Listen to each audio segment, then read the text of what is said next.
Nesta edição, o programa TVDH fala sobre violência contra a mulher no Brasil. Eu, Manina Aguiar, e a professora Carolina Ferraz, advogada especialista em direitos humanos, recebemos a assistente social Silvia Marques Dantas, mestra em serviço social. Ela integra o Fórum de Mulheres de Pernambuco e faz parte da campanha do Levante Feminista contra o feminicídio, lesbocídio e transfeminicídio.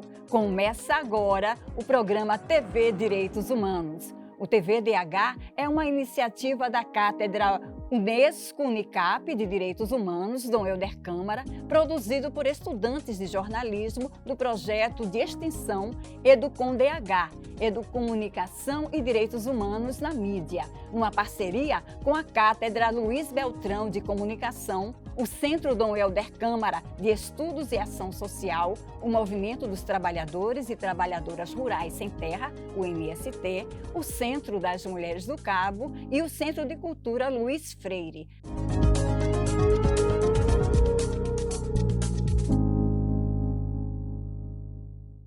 Segundo a quarta edição da pesquisa Visível e Invisível, a vitimização de mulheres no Brasil, realizada pelo Datafolha e pelo Fórum Brasileiro de Segurança Pública, em 2022, a cada 1 minuto, 35 mulheres foram agredidas no Brasil, física ou verbalmente. 28,9%, ou seja, mais de 18 milhões das mulheres, relataram ter sido vítimas de algum tipo de violência ou agressão. O maior percentual da série histórica do levantamento. Foram quase 6 milhões de mulheres que sofreram ofensas sexuais ou tentativas forçadas de manter relações sexuais. A nível de comparação, daria para lotar mais de 75 Maracanãs, o estádio de futebol com maior capacidade no país. 45% das mulheres não conseguiram fazer nada após sofrer a violência. O levantamento foi realizado a partir da entrevista de mais de 1.000 mulheres com 16 anos ou mais em 126 municípios. Nós, mulheres, indistintamente, vivemos sob a mira das mais variadas formas de violência. Por isso, em tempos de incitação ao ódio e à misoginia, queremos aprofundar o reflexo sobre as condições de violência contra a mulher no Brasil. Silvia Dantas e Carolina Ferraz, gratidão a vocês duas por participarem desse nosso encontro de hoje. Muito obrigada. Tá, obrigada. Eu que agradeço. Manina, eu acho que todas nós somos gratas à sua presença também. Você que traz assim ao TVDH toda uma história de luta e de resistência do feminino. Muito obrigada também. Nossa, eu que agradeço. Silvia, veja bem, com esse histórico de violência, né, com esses números que nós tivemos agora há pouco citados, como é que você sente essa questão da violência no Brasil? O Brasil é considerado um dos países mais violentos, né, contra as mulheres, né? E essa situação de violência ela está muito relacionada à forma como as relações de gênero se dão no Brasil, né? As desigualdades estruturais que existem entre homens e mulheres, né? A falta de uma educação, né? Uma educação nas escolas, né? E toda essa dificuldade que a gente tem de lidar com essas desigualdades entre homens e mulheres. Então isso são fatores preponderantes. A gente não tem uma política, né, de prevenção no Brasil. A gente não tem uma política de prevenção à violência no Brasil, né? A Lei Maria da Penha, por exemplo, se você observar, são poucos os capítulos que tratam da questão da prevenção da violência, né? Então a gente precisa de ter mais políticas de prevenção, né? E incidir também mais, né, sobre os casos de violência já acontecidos, né? Mas a gente precisa de ter uma política mais forte no país de prevenção à violência, a gente precisa de ter mais dados, né, da violência. É muito recente, né, ou seja, a busca de estatísticas, né, em relação à violência no Brasil, em relação às mulheres, é uma coisa muito recente. né, não é uma coisa que vem de longe. Então, assim, isso é outro fator. Quer dizer, cada vez mais os números se tornam mais visíveis, né, do que era antes, né? Há 15 anos atrás a gente não tinha, né, pesquisas estruturadas, um sistema estruturado, né, para registrar esses índices de violência, né? E ainda não existe em vários estados brasileiros. Aqui em Pernambuco ainda tem se tentado, né, fazer esses registros de uma forma mais correta, né? Mas mesmo assim ainda há muitos furos. Por exemplo, no caso do feminicídio, né? O feminicídio, você tem muitas vezes uma mulher que sofre, que foi assassinada, né, fora de casa por uma pessoa desconhecida, muitas vezes não é considerado como feminicídio, porque há toda uma caracterização. E se você não tiver um corpo da polícia militar, né, um corpo de investigação, né, capacitado, né, para classificar, né, o tipo da violência, né, ou o tipo do assassinato, né, se foi feminicídio, se não foi feminicídio, né, dificilmente você consegue ter um dado preciso sobre a violência. Mas a gente está tentando, né? Então, assim, é muito recente essa busca de informação em relação à violência, né? A gente fala da violência, mas, por exemplo, a questão do estupro é uma coisa gravíssima que tem no Brasil, né? A gente hoje, só nesses 3 meses, já foram catalogados, esses 3 últimos meses, janeiro, fevereiro e março, foram 524 estupros, só em Pernambuco. Absurdo. Né? E a gente sabe que a maioria dos estupros acontecem com meninas, inclusive muito novinhas, né? Meninas com 3, 4, 8 anos de idade, né? E nesses casos crianças com 8, 10 anos de idade não conseguem verbalizar, não conseguem, isso é um tabu, né, para a criança, porque muitas vezes o estupro é feito pelo pai, pelo padrasto, por um vizinho muito próximo da família que ameaça, né? Então, assim, a gente precisa de ter mais dados, né? Já é assustador os dados que a gente tem, né? Mas a gente precisa continuar coletando e precisamos realmente de uma política mais integrada, né? Que envolva prevenção, que envolva também punição, né? Uma política mais integrada no estado todo, que contemple as ações no governo do estado e as ações no município, né? E precisamos também que as mulheres sejam melhor informadas sobre a questão da violência, né? Muitas vezes as mulheres levam uma pancada, né? Ou o companheiro, o parceiro, como é que se diz, humilha, né? E ela não encara essa informação Como uma como uma violência. violência. É preciso um espancamento que deixe muitas marcas, né? Eu queria pegar essa sua fala e perguntar à professora, né, Carolina Ferraz, né? Existe a Lei Maria da Penha. Nas pesquisas que são feitas nas ruas, se pergunta se as pessoas, tanto homens como mulheres, dizem conhecer a Lei Maria da Penha, né? Mas o número da violência permanece. O que precisa ser feito para que essa Lei Maria da Penha tenha mais eficácia junto à população? Veja, eu sou entusiasta da Lei Maria da Penha, né? Muitos colegas juristas criticam porque dizem que ela introduz uma espécie de casta de privilégios. A gente está falando de mulheres que ainda a nossa luta é sobre sobrevivência. É algo muito básico, né? O maior medo do ente masculino é sofrer uma traição, uma deslealdade.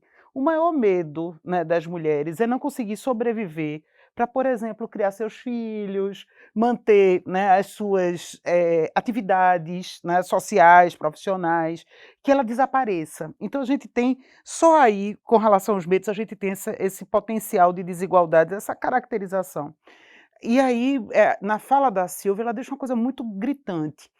Quando o próprio Estado perpetua a violência, como é que a gente pode não reconhecer essa situação em que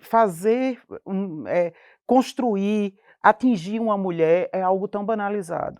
Então, é necessário que a gente retome campanhas de sensibilização, né? É necessário que a gente retome dentro das escolas uma educação libertária em direitos humanos, onde a equidade de gênero ela seja pauta da vez, né? Essa coisa que a gente normaliza, olha, se o amiguinho puxar o teu cabelo, ele gosta de você. Gosta não, porque se gostasse não estava puxando o cabelo, né? Isso tem Uma que... tapinha não Uma tapinha não dói. dói, né? A gente precisa não romantizar a violência, né? Não banalizá-la. E eu vejo também com muita preocupação Porque não quer dizer que nós tenhamos companheiras, e olha que isso é muito perigoso para estar na boca de uma feminista, e eu vou ressaltar e explicar a minha fala. Não é só necessário a gente garantir a representação de gênero nos postos indispensáveis em condição de equidade. É necessário que a gente tenha uma representação feminista, que isso é completamente diferente. Por exemplo, nós temos apenas 15% do Congresso Nacional de congressistas mulheres, mas isso não se traduz numa pauta que seja em favor da equidade de gênero. Porque das 15%, nós temos feministas aguerridas, companheiras de luta da melhor categoria. É fato, mas nós temos um percentual de mulheres que estão trabalhando, infelizmente, em desfavor da causa da equidade de gênero, em favor do pró-machismo. E a gente precisa ter muito cuidado com isso. Então, não é só o número de mulheres em cargos, é o número de uma representação política favorável à equidade de gênero. O ano passado teve que ser baixado o protocolo pela equidade de gênero no judiciário para dizer aos juízes, caso uma mulher bata a porta do Estado, dizendo, Estado, eu sou vítima de violência, que ela seja acolhida e que seja julgado para se trabalhar a equidade de gênero. Mas isso é falar o óbvio. Mas por que nós precisamos falar o óbvio? É simples, porque a violência é perpetrada pelo próprio Estado enquanto Estado juiz. É difícil as mulheres buscarem auxílio do Estado e elas serem ouvidas, acolhidas, amparadas, com empatia, com fraternidade, com respeito. Para se ter uma ideia, a gente está lutando agora para rever a lei da alienação parental, porque ela tem sido usada para retirar das mães a guarda dos filhos, Sim. quando essas mães estão denunciando a pedofilia e os abusos sexuais praticados contra essas crianças. Então é preciso que a gente pontue isso e que a gente veja que não é só uma legislação ser favorável, é toda uma política educacional de sensibilização para que essa legislação possa fazer diferença dentro da sociedade. No próximo bloco, a reportagem de Rafael Negrão traz a campanha do Instituto Banco Vermelho, que alerta sobre o feminicídio.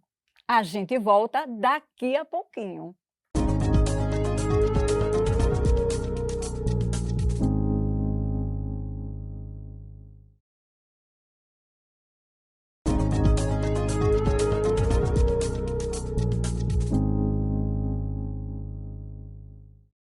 Estamos de volta com o segundo bloco do TVDH, que nesta edição fala sobre a violência contra a mulher no Brasil. Agora, a gente acompanha a reportagem de Rafael Negrão.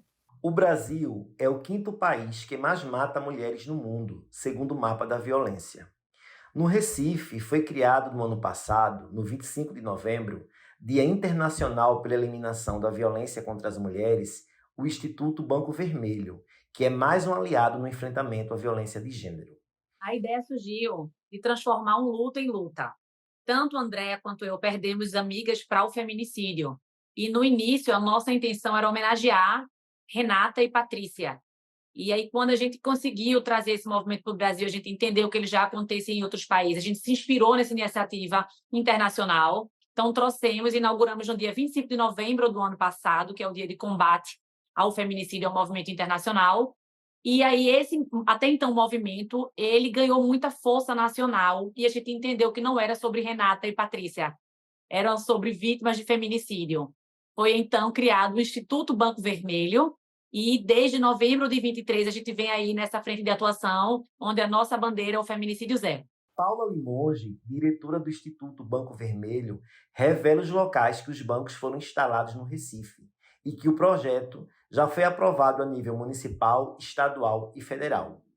Ainda segundo Paula, outros estados irão aderir à iniciativa em defesa da vida das mulheres. Atualmente, nós temos no Recife 25 bancos pequenos, temos bancos gigantes também no interior do estado, em Caruaru e em Vitória de Santo Antão. Temos uma tratativa já bem avançada com Espírito Santo, Brasília, Rio de Janeiro e Tocantins. Então, realmente, a ideia é, sim, levar esse ícone, que é um movimento de ocupação urbana, é um elemento simples, que ele está no cotidiano das pessoas. Então, esse banco ele não serve só como memorial ou uma memória a essa vítima, mas também como objeto de prevenção. Porque neste banco você encontra um QR Code que vai levar a mulher para as redes sociais e ela vai se entender vítima. Porque a violência ela não é só física.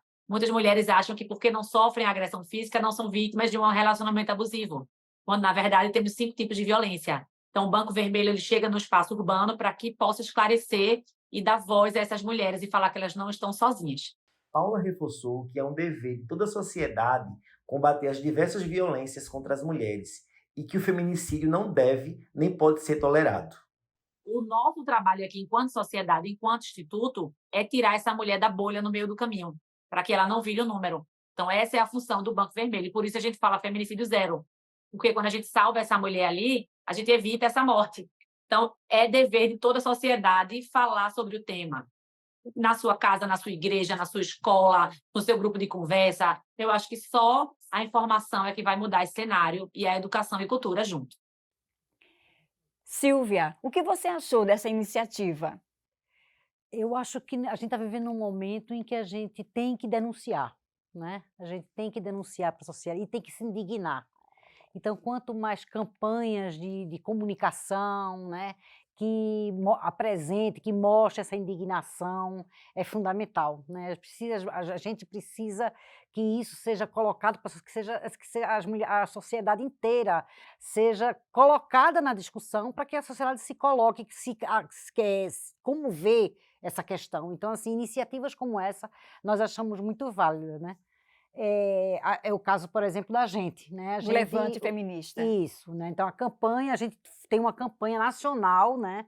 Que nós chamamos campanha nacional, campanha do Levante Feminista contra o feminicídio, lesbocídio e transfeminicídio, que é uma campanha que iniciou-se em março de 2021, né? Em plena Covid, né? Onde a incidência de feminicídio no Brasil aumentou assustadoramente, né? E aí a gente resolveu mexer as pessoas, mexer a sociedade, convidar as mulheres, convidar as organizações feministas para um diálogo, para poder a gente ver como é que a gente pode construir uma campanha nacional, né, para enfrentar, né, a situação do feminicídio. Então, assim, a campanha ela tem, como é que se diz? Em cada estado ela se realiza de uma maneira, né? Aqui em Pernambuco, por exemplo, a gente fez reuniões com mulheres do sertão à região metropolitana do Recife, né? Onde a gente coletou várias informações, especialmente informações que dizem respeito à precarização, né, e à ausência de serviços de atenção às mulheres em situação de violência, né? Isso é uma das grandes denúncias que as mulheres fazem de leste a oeste de Pernambuco, né? Então, assim, e elas denunciam a falta de centros de referência, né? A falta de delegacia. Para você ter uma ideia, Pernambuco tem 185 municípios, né? E, no entanto, só 30, né, tem centros de referência de atendimento às mulheres em situação de violência. Pernambuco tem 185 municípios e só tem 15 delegacias da mulher, né, espalhadas por... A maioria desses serviços se encontram na região metropolitana do Recife. O que é uma coisa que... Como é que as mulheres vão poder se defender, né? Como elas podem procurar ajuda, né? Se o Estado não oferece serviços de qualidade, né, para acolher essas mulheres que estão em situação de violência. E delegacia especializada, Silvia, que fecha à noite. Exatamente. Como se tivesse horário para ser praticada a violência contra a mulher. Exato. Olha, até às 18 horas tudo bem, depois das 18 não existe mais violência. Peraí, né? Verdade. Olha, eu queria aproveitar essa tua fala, porque a gente está completando 9 anos da lei do feminicídio. Eu queria que você falasse um pouquinho sobre ela e qual é a importância da existência dela. Olha, a lei do feminicídio, que é algo extremamente sério, ela foi super combatida pelos juristas. Nós estamos falando de uma casta misógina, classista, machista, capacitista, e aí eu vou cortar na minha própria carne. E à época se dizia, está se querendo criar um homicídio diferenciado, isso não pode, já existe lei para isso. Mas, na verdade, a gente precisa entender que é o crime de ódio praticado contra as mulheres. É claro que a gente pode estar falando disso em face de uma relação já previamente constituída ou não, porque o ódio pode ser despertado meramente porque são mulheres. Numa fala da Silvia, eu achei muito importante, por exemplo, muitos transfeminicídios não entram no índice de crime de ódio contra mulheres porque a própria autoridade policial lista o nome registral da companheira assassinada como se não se tratasse de uma mulher e, consequentemente, não entra nos índices oficiais de transfeminicídio. Então, a gente precisa de um processo de capacitação para que as pessoas compreendam o que é a questão de gênero, que somos muitas mulheres, plurais, diversas, e que não tem como sermos enquadradas de uma única forma. E a gente ainda tem a questão no serviço público, a gente ainda tem a questão do racismo, né? Sim. Do racismo institucional, né? Sim. Muitas vezes uma mulher negra chega, se uma mulher branca chegar no serviço e apresentar uma queixa, o tratamento é de uma forma. Diferenciado. Se for uma mulher negra, o tratamento é de outra maneira. Então, as mulheres negras são muito. E, inclusive, a violência e o feminicídio é maior entre as mulheres negras, né? Soma-se a tudo isso a violência, né, da questão do racismo, não é Isso, isso, Silvia? exatamente. E o racismo institucional dificulta muito mais o acesso das Aos mulheres direitos. negras exatamente, a seu direito, né? Então isso ainda é isso Uhum. ainda é uma coisa grave, porque a gente percebe que não há um crescimento grande da violência contra as mulheres entre mulheres brancas, mas em compensação entre mulheres negras a situação é gravíssima, né? E ela é grave pela dificuldade mesmo das mulheres terem acesso ao serviço, de ser acolhida pelo serviço sem discriminação. Muito bem. No próximo bloco tem o quadro Fala Povo, com Fagner Clemente, que foi às ruas com a seguinte pergunta: na sua opinião, por que a violência contra a mulher ainda continua? As respostas, nós e você vai ver daqui a pouquinho. A gente volta já.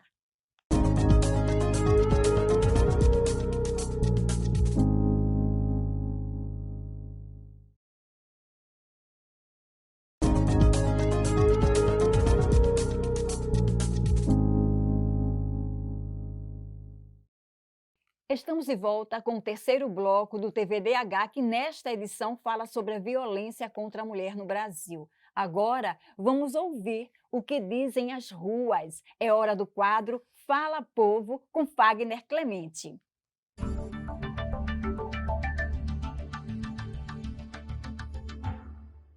A violência contra a mulher é um problema enraizado na nossa sociedade. Apesar dos avanços em várias áreas, a exemplos de leis, políticas públicas e campanhas de conscientização, muitas mulheres ainda enfrentam violências físicas, psicológicas e emocionais no seu dia a dia. Diante dessa triste realidade, o TVDH de hoje foi às ruas perguntar: por que você acha que a violência contra a mulher ainda continua? A violência contra a mulher ainda continua, muitas vezes porque a mulher tem medo de fazer a denúncia. Então ela com medo, ela não procura ajuda, aí por isso que eu acho que muita gente, muitos homens ficam impunes por conta disso, por conta que as mulheres não procuram um meio de resolver os problemas. E o que causa esse medo nas mulheres em denunciar?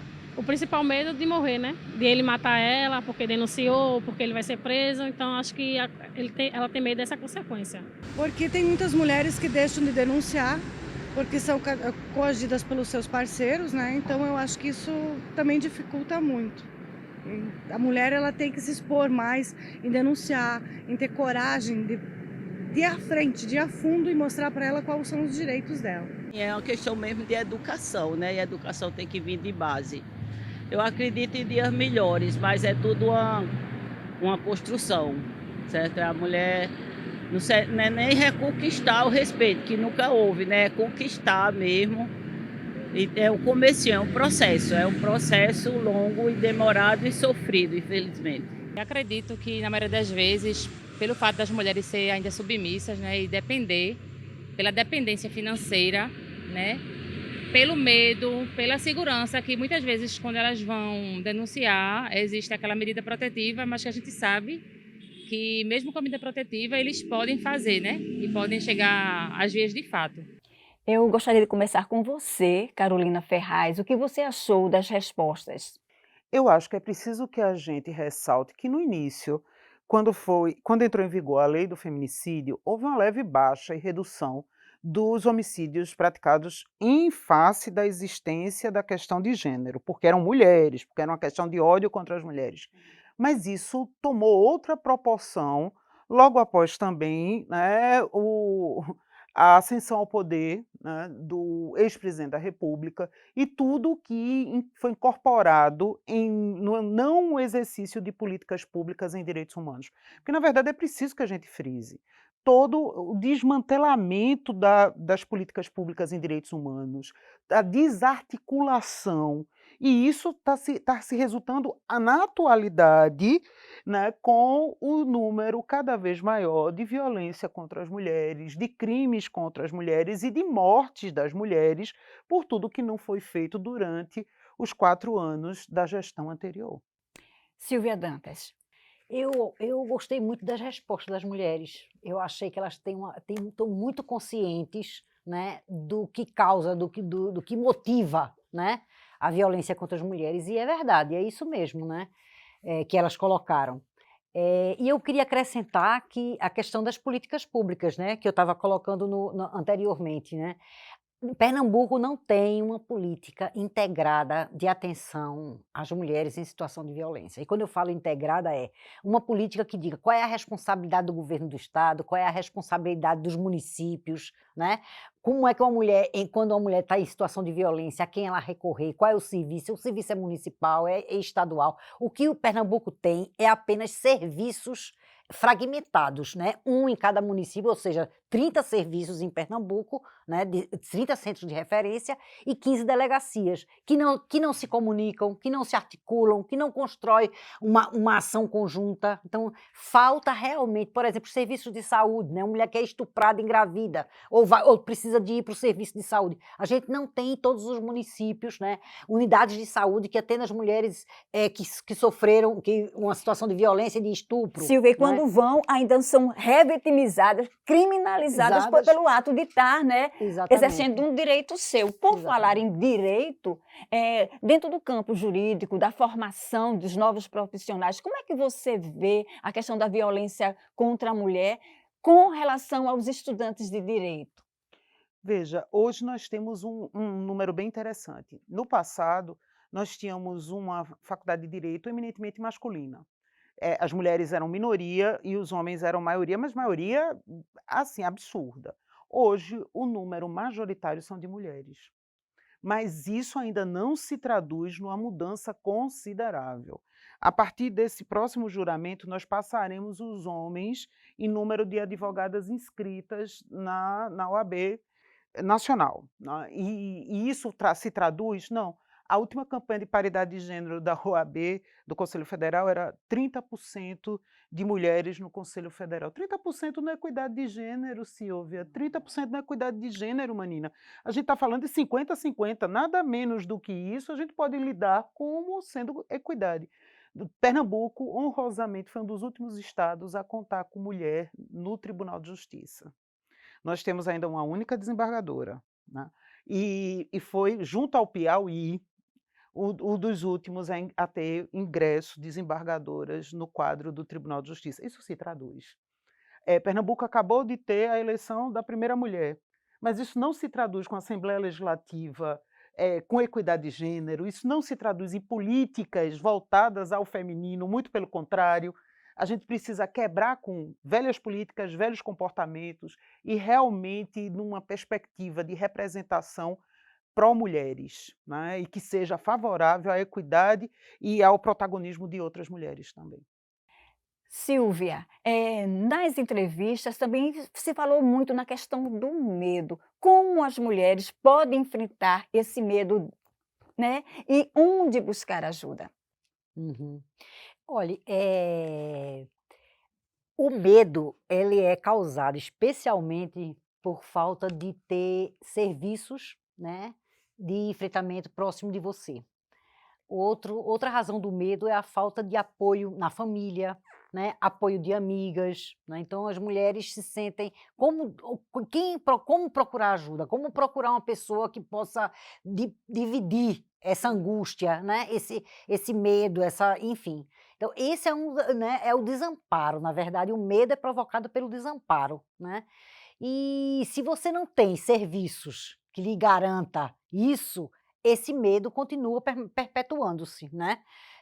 Então assim, a gente precisa primeiro que tenha uma educação, né, que possa garantir que as mulheres tomem consciência dos seus direitos, né, que os meninos, também, né, possa já desde cedo saber quais são os direitos das mulheres, né. Você se refere a isso também numa questão de levar esse tema para dentro das escolas? Sim, Sim, a gente não tem uma política de prevenção, né, na área da educação em Pernambuco, a gente não tem isso. A gente tem algumas ações, mas uma política educativa dentro das escolas a gente não tem em Pernambuco. E isso é uma coisa fundamental, porque a prevenção se dá, né, não só, se dá principalmente na escola, quando você educa as crianças, né, porque também você identifica, quando você educa a criança, você também identifica dentro de casa, identifica na casa daquela criança as situações de violência, né, e você pode, como educador, né, conduzir esse processo.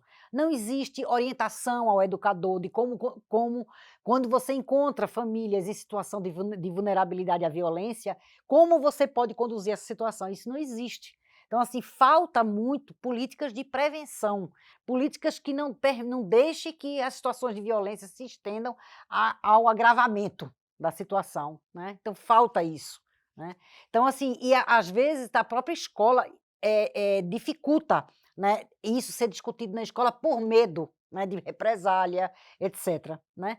Mas não somente isso, por exemplo, mulheres que estão em situação de violência, ela tem várias leis que garantem autonomia para ela. Por exemplo, o acesso à habitação, né? Minha Casa Minha Vida, mulheres que sofrem violência têm direito à casa Minha Casa Minha Vida. Então, assim, tem políticas de autonomia financeira, de autonomia econômica, O né? Bolsa Família é O concedido, Bolsa né, concedido Família. à mulher exatamente para impedir que ela Isso. seja E muitas vezes elas não sequestrada financeiramente. sabem Não sabem desses direitos.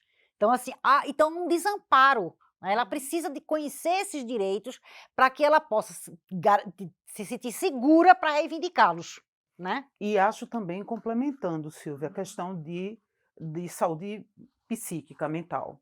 Porque quem está sob escrutínio do medo precisa ser amparado psicologicamente para que possa verbalizar e sair dessa posição de dominação.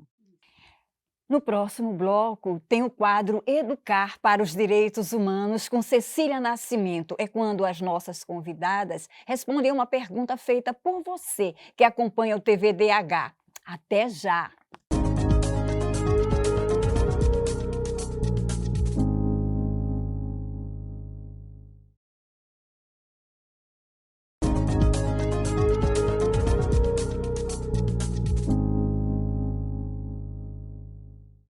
Estamos de volta com o quarto bloco do TV Direitos Humanos. Nesta edição, temos como tema a violência contra a mulher no Brasil. Agora, Silvia Dantas e Carolina Ferraz respondem uma pergunta de você que acompanha o nosso programa. É o momento do quadro Educar para os Direitos Humanos com Cecília Nascimento.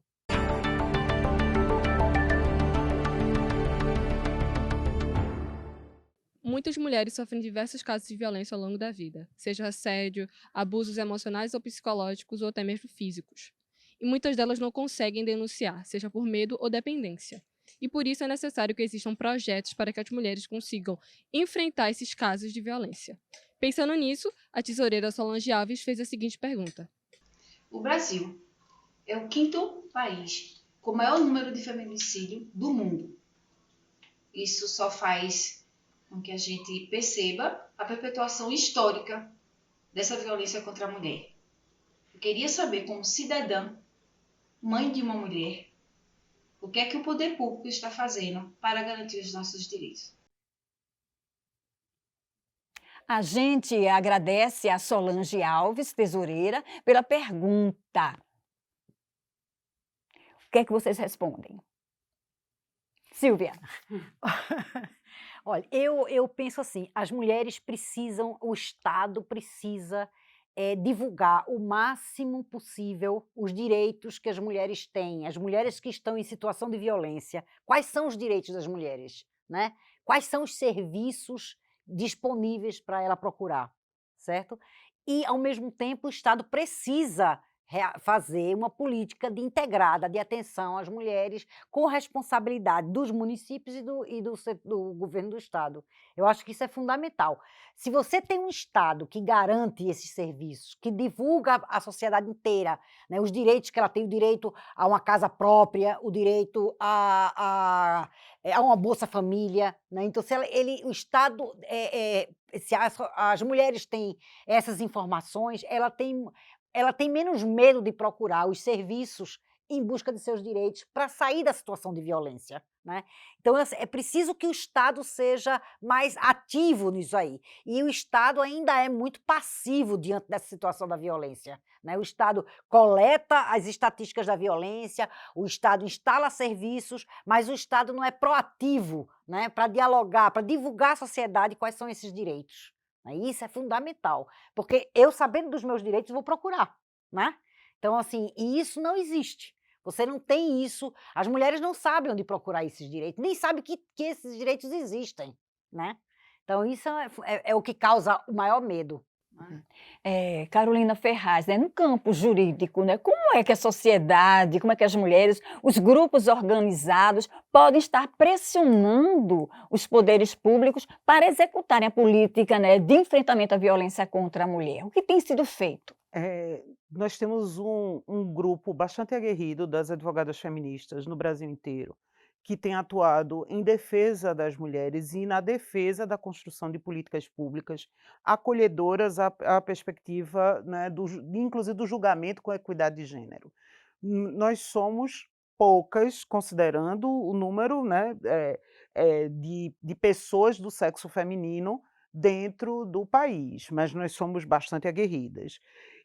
E nós temos exigido comportamento diferenciado, tanto no judiciário, quanto também da categoria dos advogados e advogadas do Brasil, nessa perspectiva. E temos feito, sim, cada vez mais, uma preocupação de, nas nossas representações processuais, estarmos discutindo, sim, o feminismo jurídico para, né, encabeçarmos essas demandas com recorte de gênero que elas merecem ter, porque a violência não é feita a qualquer um, é feito contra as mulheres no processo de apagamento, de silenciamento e perpetuada por um Estado também misógino, na condição de Estado juiz, que é extremamente machista e punitivista contra as mulheres. Então, nós estamos procurando sempre e denunciando,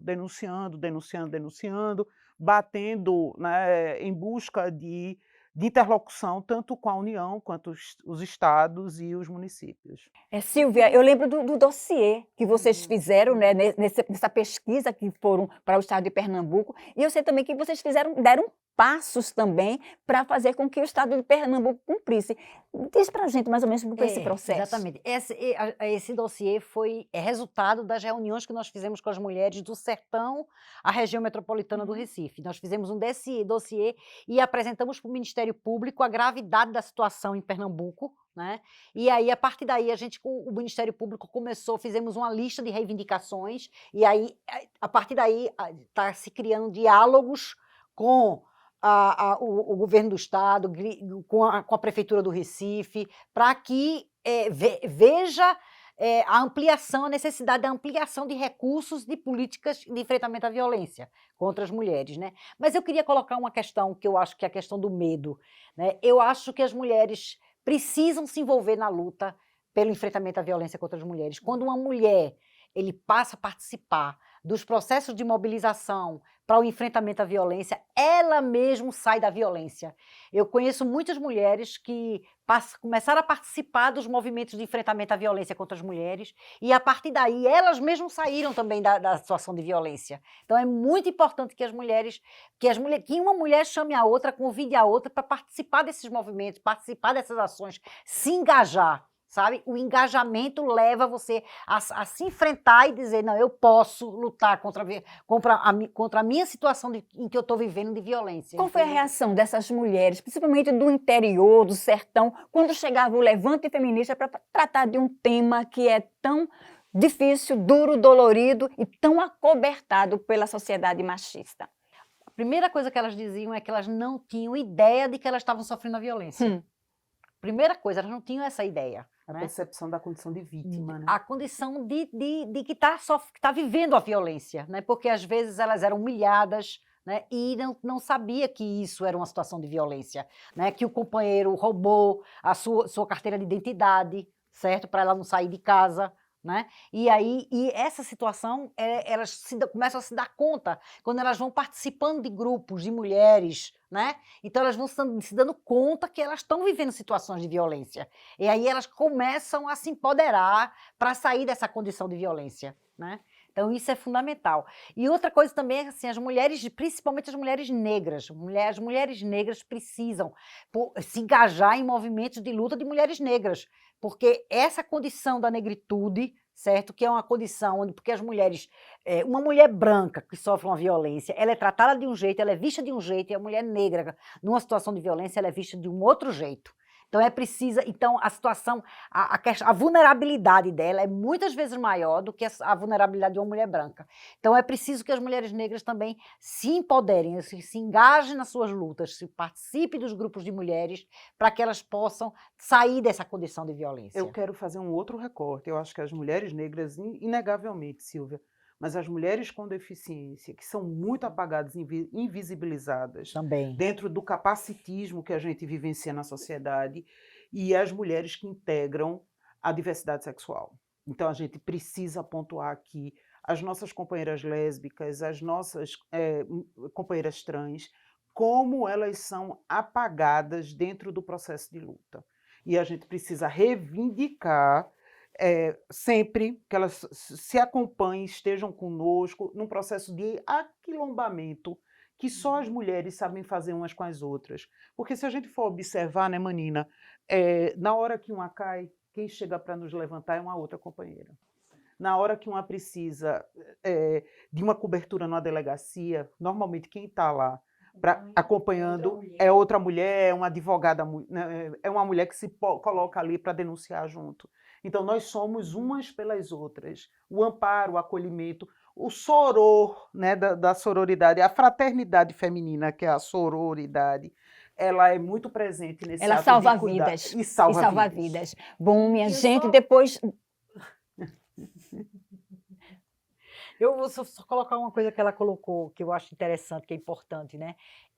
O que é mais impressionante, complementando o que ela está falando, é que muitas vezes mulheres lésbicas sofrem violência, né, de suas parceiras, certo? E quando vão recorrer à delegacia, não há o reconhecimento da violência, né, por parte da delegacia. Não, isso não é violência, né, porque são como se duas mulheres não tivessem Lesbofobia relações, oficial, né? lesbofobia.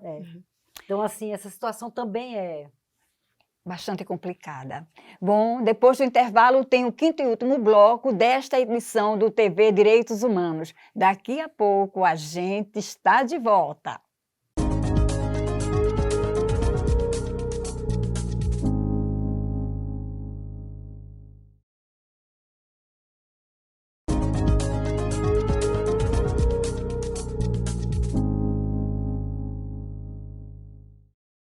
Chegamos ao quinto e último bloco do programa TVDH, que nesta edição fala sobre a violência contra a mulher no Brasil. Para isso, contamos com a presença da professora Carolina Ferraz, advogada especialista em direitos humanos, e da nossa convidada, a assistente social Silvia Marques Dantas, mestra em serviço social. Ela integra o Fórum de Mulheres de Pernambuco e faz parte da campanha do Levante Feminista contra o feminicídio, lesbocídio e transfeminicídio. O Mapa Nacional da Violência de Gênero, uma plataforma com dados públicos oficiais sobre a violência contra as mulheres, idealizado pelo Senado Federal e Gênero e Número, traz os seguintes dados. Em 2022, foram 3.423 mortes violentas de mulheres, segundo dados ainda preliminares. E 202.608 mulheres sofreram algum tipo de violência. Fonte o SINAM, o Sistema de Informação de Agravos de Notificação. 529.690 mulheres recorreram a medidas protetivas de urgência em 2023. Matéria do G1, em 7 de março deste ano, registrou 1.463 casos de mulheres que foram vítimas de feminicídio no ano passado, ou seja, cerca de um caso a cada 6 horas. Esse é o maior número registrado desde que a lei contra o feminicídio foi criada em 2015. Silvia Dantas, né? Como você atribui a participação e o papel da sociedade para exigir direitos? Como você vê a questão da sociedade em relação à lei do feminicídio?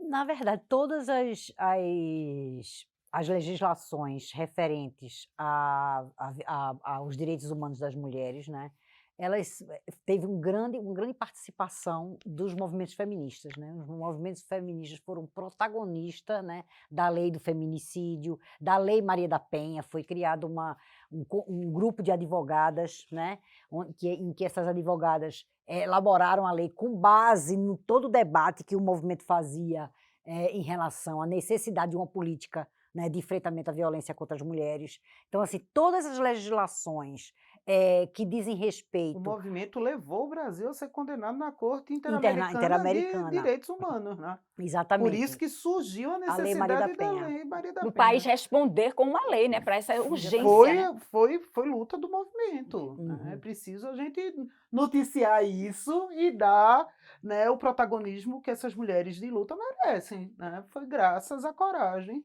do movimento feminista que conseguiu condenar o Brasil como relapso com relação à violência de gênero. E é sempre as mulheres que se levantam, né, contra essa Sempre, violência, né? No sempre. caso, na década de 70, né, quando teve aquele trágico assassinato de uma mulher no Rio de Janeiro, então o movimento inteiro se rebelou, e assim sucessivamente. Todas as vezes que existe uma tragédia, os movimentos de mulheres que se rebelam, né, contra essa O situação, caso do né? estupro coletivo na boate na Lapa. A boate Uhum. foi fechada porque teve um levante feminista. Isso. As mulheres foram para a porta da boate. Quem é que está nos hospitais, no IML?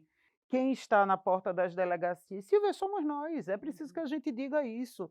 E aqui não é que nós estejamos pleiteando aplausos, é que a gente reconheça a importância dos movimentos sociais feministas. As mulheres são protagonistas de um movimento político-social. Todos os outros movimentos bebem no movimento de mulheres. O movimento negro unificado, primeiro surgiu o movimento de mulheres, eles beberam na fonte da organização política. O movimento de pessoa com deficiência bebeu na fonte do movimento de mulheres. O movimento LGBTQIAP+, bebeu na fonte do movimento de mulheres, que estruturado e organizado politicamente foi o primeiro a se postar. O movimento de povos originários bebeu na fonte do movimento de mulheres. Então, esse movimento de mulheres é um movimento extremamente acolhedor e acaba sendo o gestor, a geriatriz de todos os outros movimentos sociais. É Eu fato. queria, nesses últimos momentozinhos de programação, que cada uma de vocês dissessem por que a mulher deve denunciar. Contigo primeiro. Eu acho que a gente tem uma responsabilidade conosco em face das violências e a gente precisa interrompê-las e culpabilizar o agente, né? O culpado é fato, isso talvez seja a fonte primária, mas nós temos uma responsabilidade com as jovens mulheres. Se nós não interrompermos o ciclo de violência, a gente vai perpetuá-lo e a gente vai condenar outras mulheres mais jovens e meninas a um sofrimento atroz. Por isso que a gente sai à luta, por isso que a gente faz caminhada, por isso que a gente grita. Não é só pelos nossos corpos, é os corpos das companheiras que ainda vão surgir para que elas possam nascer, que elas possam existir, que elas possam não ter medo. É por isso que a Silvia. gente diz, é por mim, por Por nós nós e e pelas pelas outras. outras. Bom, gratidão a você, Carolina Ferraz, gratidão a você, Silvia Dantas, por ter contribuído com a nossa participação, com esse programa que trouxe para a gente refletir a questão da violência contra a mulher. Gratidão. Eu que agradeço a oportunidade de estar aqui mais uma vez, né, ou pelo menos para discutir. Acho que a gente tem que discutir sempre essa questão, porque essa questão é uma violência, é uma gravidade, né? Obrigada.